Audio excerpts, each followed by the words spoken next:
Giant Rock is a large granite boulder. Some people say the largest freestanding boulder in the world, although that's debatable.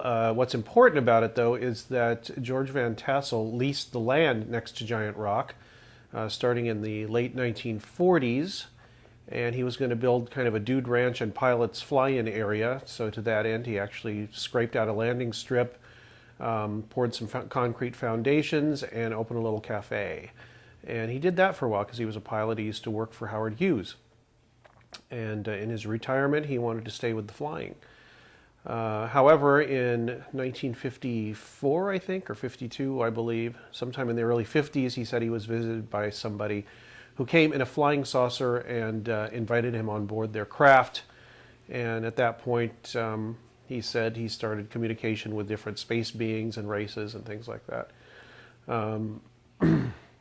In 1954, he convened the first interplanetary spacecraft convention at Giant Rock, and he invited certain UFO personalities out there, contactees as they were called, people like Truman Bethram and Orfeo Angelucci, George Hunt Williamson were the people who were at the first convention, and they continued, I think interrupted by a couple of years in the early 70s up to 1977, because in 1978 George Van Tassel died of a heart attack in a hotel room in Santa Ana, all alone.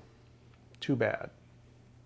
The other thing that happened out at Giant Rock, near Giant Rock, was that he also said the space beings told him to build a machine which would allow people to live longer, a rejuvenation machine.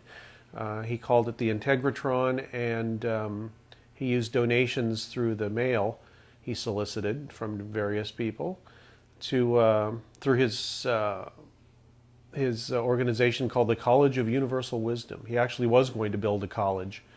And the centerpiece was going to be the Integratron, which was what he said was a machine that people would simply have to walk through. It would take years off their lives, and they wouldn't have to reincarnate anymore and could live longer and deal with their karma in one lifetime. However, in 1977 or 1978, upon his death, the Integratron remained unfinished, and it remains that way to this day. Although there are efforts now to get some money together and refurbish, rebuild, and get into working order the Integratron to see if it actually did what it was claimed, what Van Tassel claimed it would do. If nothing else, it would look real cool. Big thing spinning around on a building that looks like an astronomical observatory. It's got a ring with spokes sticking out of it. It's supposed to build up a static charge and let off any extra charge into a big spark gap that would go into the ground. It's still there. You can see that if you go out there to the Integratron. And it's a beautiful building.